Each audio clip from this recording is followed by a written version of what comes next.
On episode 232 of the 40 Plus Fitness podcast, I share 5 ways to build and maintain motivation. You can find the full show notes for this episode at 40plusfitnesspodcast.com/232. Have you decided you're ready to make a change? To reclaim your health and fitness? The 40 Plus Fitness podcast is here for you. I'm your host, Alan Meisner. I'm an NSAM certified personal trainer with a specialization in corrective exercise and fitness nutrition. Let me be your coach as you find your way on your health and fitness journey. All right, let's go. I'm excited to announce that we're going to have 3 challenges coming on for April. So if you've missed these before, here's your opportunity to catch up with them again. We're going to redo the sugar challenge. It's one of my favorites. Most of the folks that have gone through it are seeing great results, really enjoying what they're seeing out of the sugar challenge, and I know you will too. We're going to do the squat challenge, which again is another big favorite here at 40 Plus Fitness Podcast. So I do hope you'll join us over there for the squat challenge. I'll group the two together and you get double the benefits. And finally, we're going to redo the mindset challenge. Again, it's all of these are 28-day challenges, each of them designed to help you address a different aspect of your health and fitness. All 3 of them actually can be done together if you're interested in really challenging yourself to make April something special. So go to 40plusfitnesspodcast.com/challenges and check out what we got going on there. Again, the sugar challenge, the squat challenge, and the mindset challenge. Something for everyone. Hope you'll join us over there. Each morning, one of the things I like to do now is I will take my heart rate variability, and as I do that, it's a process of measuring my heart. And as we do that, then after I'm done, it asks me a series of questions. And one of the questions it asks me is, how motivated are you to work out today? And it's a very interesting question because the topic of motivation comes up quite a bit when we're talking about health and fitness. And, I guess there's whole industries around motivation in this. And, a lot of the quotes and things that I like to post are intended to be inspirational, motivational, and whatnot. And so I do know that motivation is kind of a key factor to sticking with a program. I wanted to take just a moment and share a few ways. I actually have 5 listed here that will help keep you a little bit more motivated. I wanted to go to 11. 11's been my number. But really, I think once I got to these 5, I said, these 5 are really core. And if I can leave you with that, I think that's going to be tremendous. So the first one I want to share in these 5 is called gamification. And you may not be familiar with that term, but basically it's kind of about keeping score. What are ways that we can keep you into something because there's a score involved, there's an earnings thing involved. And you'll see this from time to time, like when you go to Starbucks and you earn your points, they're giving you those points so that you'll stay a loyal customer and you'll keep coming back. If you've used the app MyFitnessPal, they do a lot of gamification there. They will tell people that you've logged in for 5 days in a row. And if you keep that record going, there's actually one guy I follow on there. Occasionally I'll see him. He's been logging on for over 2,000 days straight. He doesn't miss a day. I'm not quite that diligent with that app, but he's kind of crazy with it. I think he uses it for his personal training practice, which I guess would help tremendously if we're much more engaged with the app that way. But he, again, 2,000 days. So it kind of gamifies the process of logging into their site. They also have gamification around looking at what your weight loss would be if you're putting your calories in there. There's things that'll pop up with notifications if you haven't logged your something or another, like your supplements or whatnot, if you get it to set it up. So gamification is kind of just this process of having a score, having something in front of you that's going to kind of drive you to a particular behavior. It could be a badge. Kids were getting good marks at school. They got a star on the board.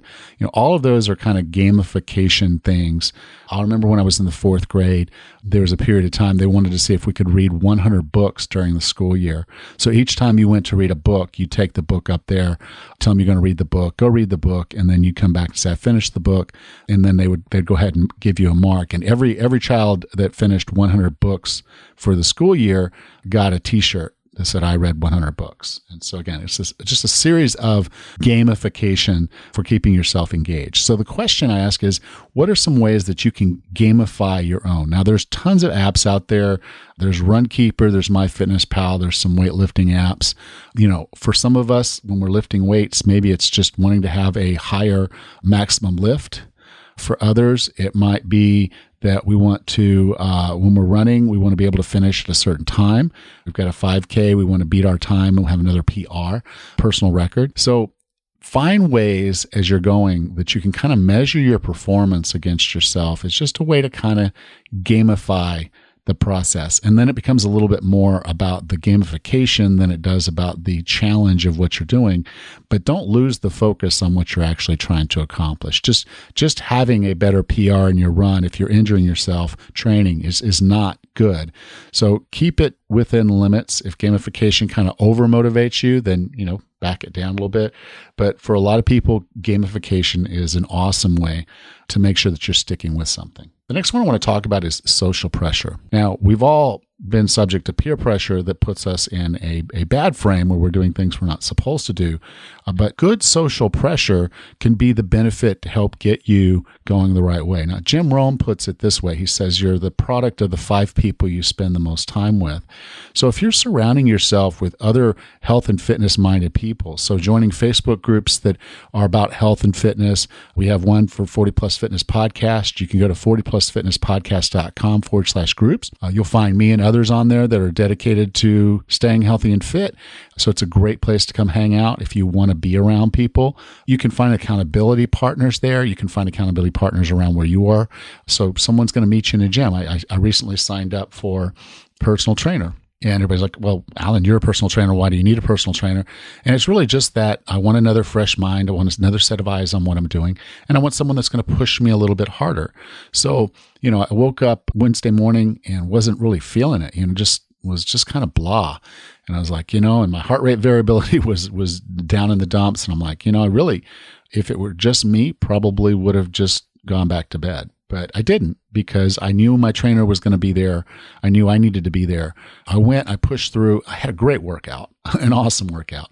But I only say that because, it would have been very easy for me to skip that one workout. I work out a good bit now. I'm doing a good job. But, skipping one workout in the grand scheme of things, would it have been terrible? No, but I had that social pressure that got me into the gym. And I'm so glad I did. Okay, the next one is sunk cost, and we're rolling out challenges each month. This month for April, we're going to be rolling out the squat challenge, the sugar challenge, and the mindset challenge. All 3 really good challenges that I think will do a lot for folks that are trying to get healthy and fit. Now, I charge $7 for those, and I've had several people ask, well, why am I paying you $7 for this challenge? Well, 1, I do put a good bit of time into it. 2, I am actively engaged, so you have a little bit of social pressure in that I'm there. You can talk to me. You can engage with me. I can hold you accountable. You're getting daily emails from me. You're getting the content for the challenge to help you through it and getting that push. And if you've gone in it with someone else, all the better. Now, but it gets to the why the $7. And what I found is kind of strange. If I give the challenge away for free, so if I gave you a coupon code and you went in and signed up with a coupon code and you didn't pay anything for it, what I found is about 4% of the people who sign up for one of these challenges actually does the whole challenge. 4%. When someone's paid for the challenge, as little as $7, I'm getting 60 to 80% completion rates. Think about that. 4% of people that didn't pay anything do the challenge, which means the majority of people don't have anything into it. They don't have any sunk costs. So they're not losing anything by not doing it, at least in their mind. So their subconscious just drops it. They don't have any skin in the game. So yes, you could go do a squat challenge all by yourself. You can go on to Google and do a Google for squat challenge. You'll find all kinds of images that'll tell you the number of squats to do each day for any given squat challenge you want to choose, and go do it. You don't need me. But the reality of it is, if you've made that little bit of investment, a sunk cost, you will. And I've just seen it time and time again, that people who put their money in, that make that investment, even a small investment, $7, do find that they get much more success out of it, because there's just that I don't want to waste my money mindset. I don't want to lose something. Okay. So I realize, yes, I do charge $7. It's a little nominal fee. I'm not making any money on this thing. It's just a little fee there to give someone just a little bit of boost to stick with it. Now, the next one I want to talk about is fear. And fear might sound like a weird one, like, yes, if a bear's chasing me, I'm sure as heck going to run. I'm not going to go out and expose myself to a bear every single day. And I would say, no, probably not in your best interest, because for the most part, you're probably not going to be successful at outrunning that bear every day. And it's only going to take one day for the bear to be able to catch you, and it's game over. But there are ways for you to make maybe a bet. And this is becoming very popular now, where people will make a bet with a friend that they will donate money to a cause that they just hate.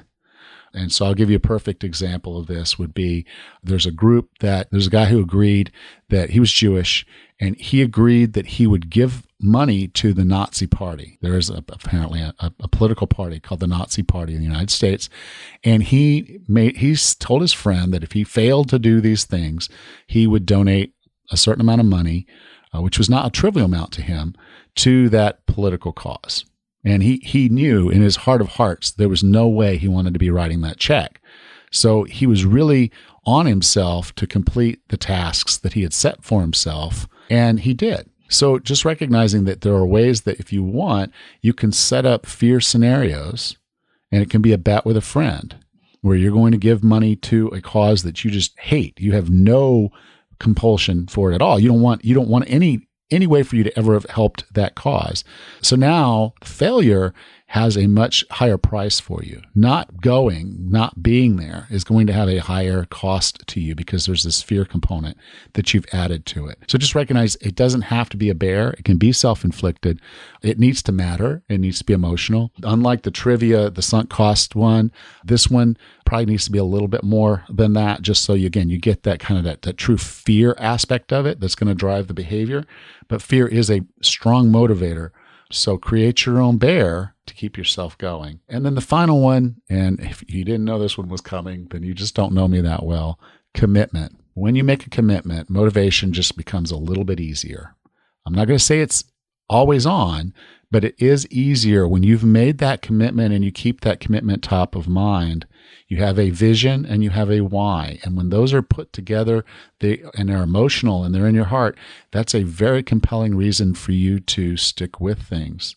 So just recognize that if you start with that commitment, you probably need less of these other things to keep you going, but they all generally can have a part in the way that you put this together. So just a little recap. The first one is gamification, and that's just, again, having some way to kind of keep score, get stickers, get awards, just something that you can track to see success as you go. It can be keeping something as simple as keeping a workout log and just kind of seeing those weights go up each week and knowing that you're doing something good for yourself, but something that's going to provide gamification, a score, something that's going to motivate you to just keep at it for consistency, for your persistence, your effort, all those different things that you want to make stronger and you want to be motivated to do. Just make sure that there's some way for you to track that and give yourself some credit for it. The next one is social pressure. So having accountability partners, being parts of groups that are focused on health and fitness are going to all be ways that kind of keep you on track, keep you thinking, keeping the work and the effort, the eating, all of it, keep that all top of mind so you're less likely to kind of fall off. The next is the sunk cost. So making even a small investment in yourself, hiring a trainer or doing one of the paid challenges. They're all both ways of saying, I've put money into this. I don't want to lose that money. So, when I hired my trainer and I said, okay, I want to hire you and I want to do 25 sessions with you to start. And so he's like, okay, do you want to pay those by month or how do you want it? I'm like, I'm going to give you all the money up front. So I'm going to have a big sunk cost in this personal trainer. Now, for me, it's not a problem. I just didn't want to have to worry about writing a check later and later and later. I just pay him because I know I'm going to go. But I do have that sunk cost mindset now that I've given him the money. I am going to show up. And if I miss a session because I don't feel like it, well, I just lost that money. So I'm going to be there each and every day that I told him I'm going to be there. I'm going to eat those. I'm going to use those 25 sessions to the best benefit of myself. So that sunk cost is going to keep me in the game. The next one is fear. And then you can create your own fear by making a bet. Find a friend. Again, accountability, kind of putting these together, but make a bet. And you can actually do this online. There's a service. I don't know the links to it, but I'll try to find it maybe. But you can go in and make a bet And if you fail at that bet, you have to do something you probably didn't want to do. That fear will keep you from failing. And then finally is the commitment. And this wraps it all together, that if you have a good vision and you have a good compelling why, then those come together to give you the strength that you need to stay motivated, because you want to reach that vision and you have a solid, compelling why as to what you're doing it for. So those two things together are really the strongest glue to keep you motivated, keep you moving forward. If you enjoyed this episode, would you please take the time to share it with friends and family? You'll be doing them a favor and you'll be doing me a favor. Just send them to 40plusfitnesspodcast.com/232 and they can listen to this episode there. Thank you. Next time on the 40 Plus Fitness Podcast, we meet Sipaway Baleka and discuss his book, 4 Minute Fit. Until then, have a happy and healthy day.